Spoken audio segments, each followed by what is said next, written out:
Jadi kita kolaborasi dengan teman-teman Polres dari penyidik, kita kompuler tersangka yang sudah dilakukan penyidikan itu berdomisili tempat tinggal di mana. Itu salah satu indikatornya.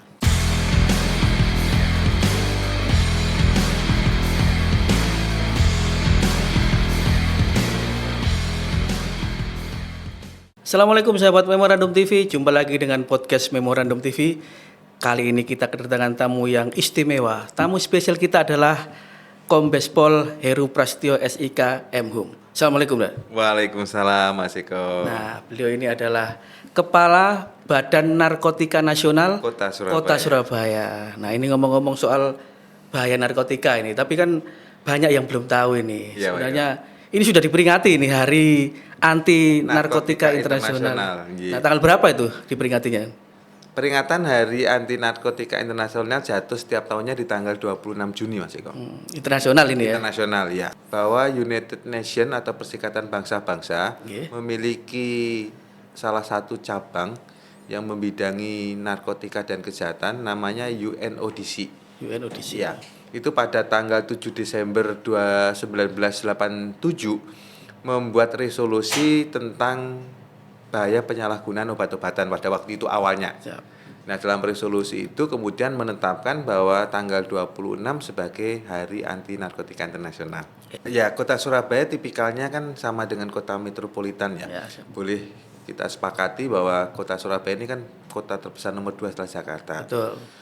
Kalau prevalensi nasional disebutkan oleh Bapak Presiden beberapa waktu yang lalu, 33 juta penduduk Indonesia itu terpapar penyalahgunaan narkotika.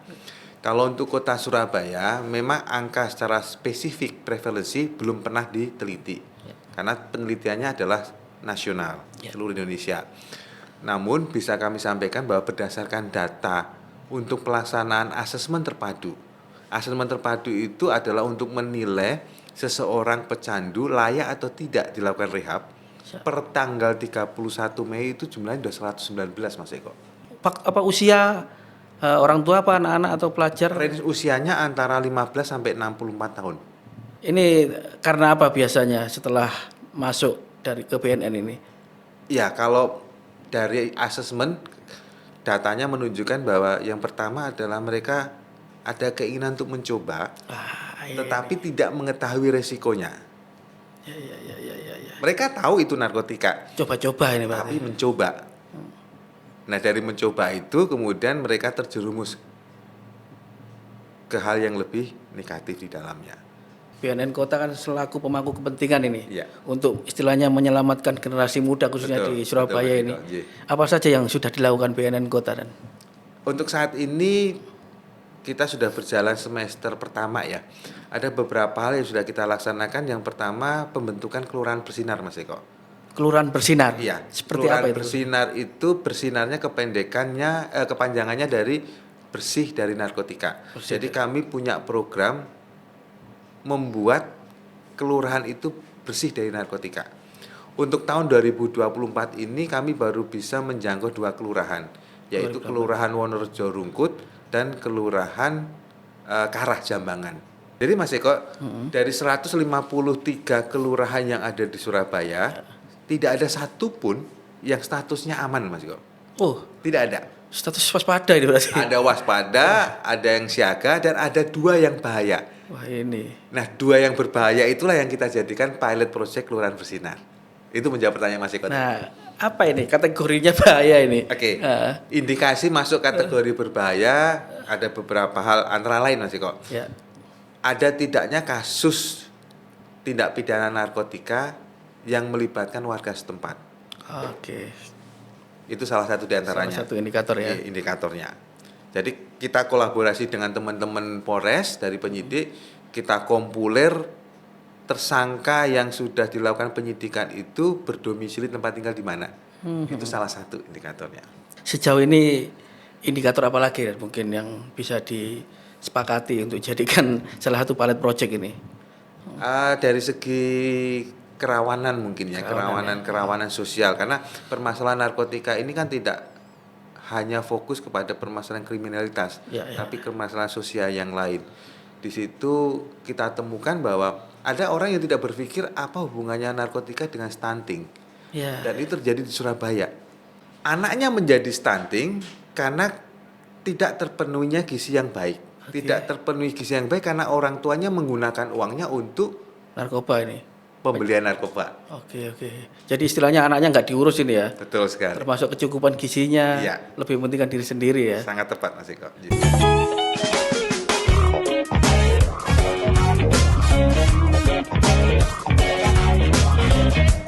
Masih bersama Kepala BNN Kota Surabaya Kombes Pol Heru Prasetyo SIK MHum. Iya, Tadi Mas Mandan sudah menjelaskan apa ya istilahnya, ada keluarga yang gara-gara narkoba Betul. anaknya nggak terurus dan Sehingga stunting. Nah ini mungkin ada tip atau seperti apa sih sebenarnya menjauhi narkoba ini dimulai dari keluarga seperti apa Dan? Iya.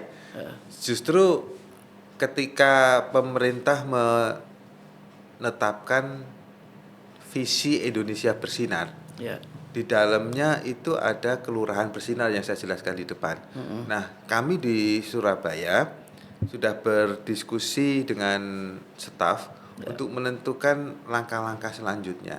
Artinya kita sepakat bahwa sebelum kita naik ke kelurahan dan sebuah bangsa itu bersinar, kita harus memperkuat yang namanya ketahanan keluarga, Mas Eko. Nah, ya betul. Sehingga kemarin kita sudah sepakat dengan Kelurahan Wonorejo, kita akan lakukan sinergi untuk mewujudkan yang namanya keluarga bersinar. Jadi sebelum kita masuk ke kelurahan, kita menuju ke Indonesia Bersinar, kita harus mewujudkan yang namanya keluarga bersinar.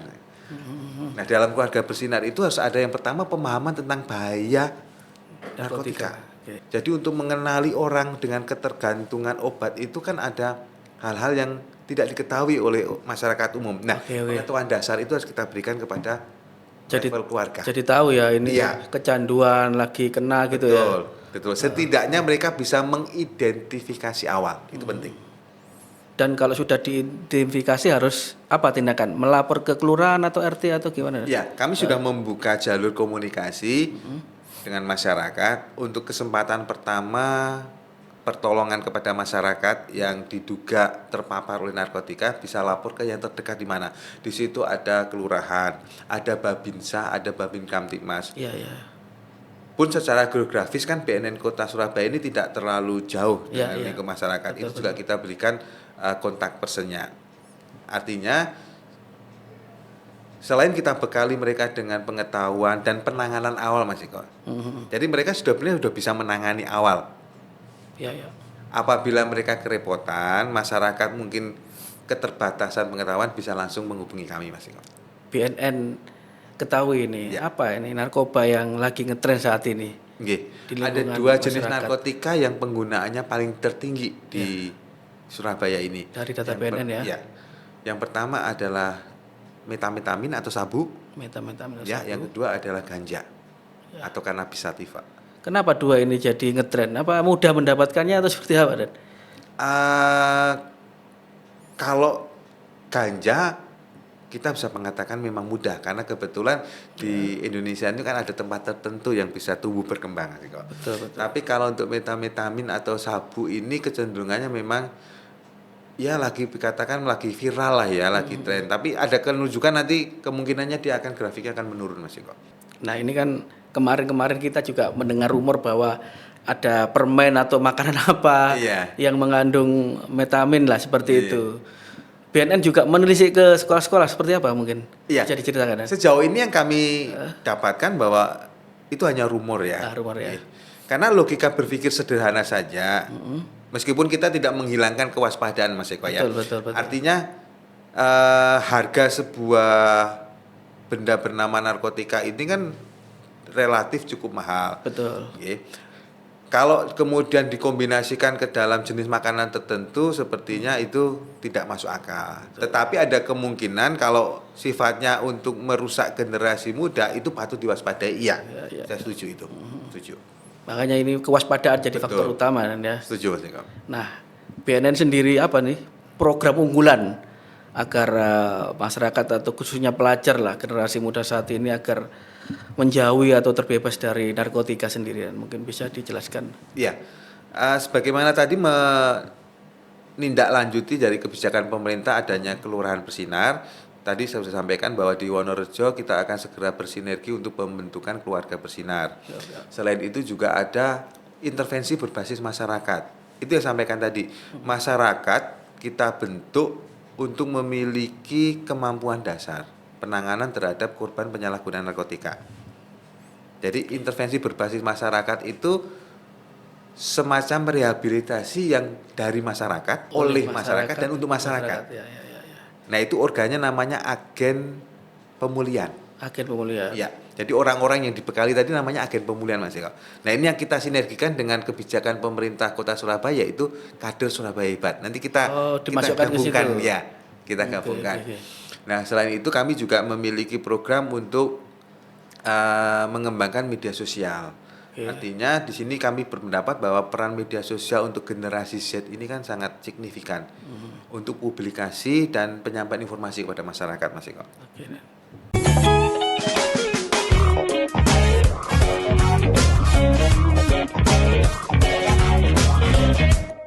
Nah, ini dan tadi kan bicara soal apa ya istilahnya program unggulan BNN Kota Surabaya sendiri. Terus pastinya BNN kan juga terjun ke sekolah-sekolah kan? Ya. Untuk istilahnya apa istilahnya itu? Penyuluhan. Penyuluhan. Betul. Nah, ini sejauh ini apa yang paling sering ditanyakan para pelajar ini kepada BNN Kota Surabaya terkait penyalahgunaan narkotika ini? Tergantung tingkatannya sebenarnya, Mas Eko ya. Kalau mungkin SMP. Kalau yang anak SD ke SMP itu mereka sangat concern terkait dengan bentuk-bentuk narkotika. Mereka gitu ingin tahu seperti apa sih daun ganja. Mereka seperti ingin tahu sih apa yang namanya opium, kemudian kayak kokain, berasal dari bentuk tanaman apa. Itu kalau anak yang tingkatannya masih SMP dan SD itu kayak visual gitu, lebih tertarik dia. Kalau ke tingkat yang lebih tinggi kayak SMA, mungkin pertanyaannya lebih kritis ya.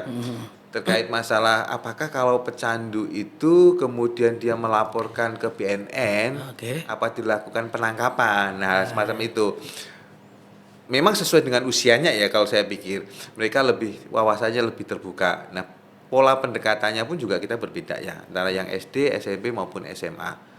Kalau SMA kan paling tidak mereka aware kan dengan apa yang mereka ketahui di lingkungan ya. Ya, betul. Dari situ mungkin pernah ada nggak mereka mencontohkan kasus yang mereka alami atau seperti apa gitu? Pak, kayak punya temen yang memakai ganja. Kemudian sama mamanya dibawa ke BNN. Nah, sampai detik itu dia nggak tahu apa kelanjutannya. Maka dia bertanya. Jawaban yang kami berikan adalah sebagaimana amanat undang-undang di pasal 54, pecandu narkotika wajib direhabilitasi. Jadi pertanyaan terkait apakah mereka akan dilakukan penahanan, penangkapan, jawabnya tidak. Tidak ya. Nah, ini mungkin ada pertanyaan lagi dari masyarakat. Kalau sudah direhab itu misalnya di BNN Kota Surabaya ini, ada biaya nggak yang harus mereka keluarkan? Oke, seperti itu dan mungkin. Untuk pelaksanaan rehabilitasi rawat jalan, karena sekali lagi rehabilitasi ada dua, rehabilitasi rawat inap dan rawat jalan. Kalau untuk rehabilitasi rawat jalan di Klinik Pratama BNN Kota Surabaya itu gratis, free ya, tidak berbayar.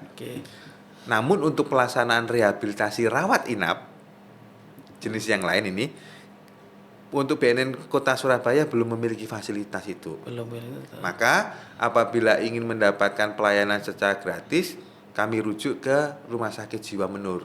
Oh, di sana ya? Ya, di sana. Itu kalau yang rawat inap itu mungkin kategori yang sudah agak parah ya? Iya, jadi ada 3 tingkat kecanduan. Ya, ini boleh. 1 kecanduan yang ringan, 2 kecanduan sedang, dan 3 kecanduan yang berat. Rawat inap dilakukan terhadap pecandu dengan kategori kecanduan sedang dan berat. Sosialisasi di media juga seperti apa yang sudah dilakukan BNN Kota Surabaya? Selain kami memiliki aset di media sosial, baik di Instagram, Twitter atau X, Facebook, kemudian di YouTube, kami juga bekerja sama dengan media-media milik pemerintah maupun swasta. Kami pernah ke TVRI, ke RRI, dan sekarang kami ke Memorandum TV. Ya, terima kasih ini sudah diberi kepercayaan. Sama-sama. untuk- Kami justru yang berterima Oke. kasih Mas Eko diberikan wacana wadah untuk bisa menyampaikan publikasi kepada Ya, masyarakat. paling tidak kan ini kan musuh bersama. Kan? Betul, betul. Generasi muda rusak karena narkotika ini juga. Sangat setuju Mas Eko. Nah, ini. Mungkin ada pesan khusus ini untuk warga kota Surabaya Iya. agar putra-putrinya atau keluarganya menjauhi narkoba sendiri. Oke. Pesan saya kepada seluruh warga masyarakat Kota Surabaya, saya ingin menyampaikan bahwa ancaman, bahaya dan dampak buruk narkotika itu nyata. Sekali lagi nyata ada di sekitar kita dan itu mengancam generasi muda kita. Untuk itu kami menghimbau dan mengharapkan peran serta masyarakat, seluruh komponen masyarakat. Yang pertama tolong diperkuat ketahanan keluarganya Mas Eko. Ya. Yang kedua, mari kita upayakan pencegahan sejak dini. Sejak mulai kecil kita harus mengenalkan tentang bahaya narkotika. Dan yang ketiga, mari kita upayakan untuk meningkatkan kemampuan rehabilitasi di masyarakat. Artinya jangan serta-merta bahwa yang namanya pecandu itu harus dipenjarakan, kasihan. Betul. Kita Mereka itu korban kan istilahnya. Korban, setuju Mas Eko. Betul. Korban. Kita harus bisa menempatkan secara arif dan bijaksana menggunakan hati nurani Ya. bahwa yang bersangkutan itu bukan semata-mata seorang tersangka yang harus kita penjarakan. Betul, betul. Terima kasih sudah Sama-sama Mas Eko. datang ke Memorandum. Dengan senang hati, Kita juga Matur Manun. senang hati juga Iya. mensosialisikan bahaya narkoba. Iya. Karena ini menjadi musuh kita bersama. Setuju Mas Eko. Dan kita akan berlanjut nanti pada segmen berikutnya ya. Siap. Kita tunggu Oke. kedatangan dari anggota atau BNN Kota Surabaya. ke Dengan senang hati Memorandum. Mas Eko. Iya. Siap. Demikian sahabat Memorandum TV, podcast kita bersama Kepala BNN Kota Surabaya, Kombes Pol Heru Prasetyo SIKM Hum.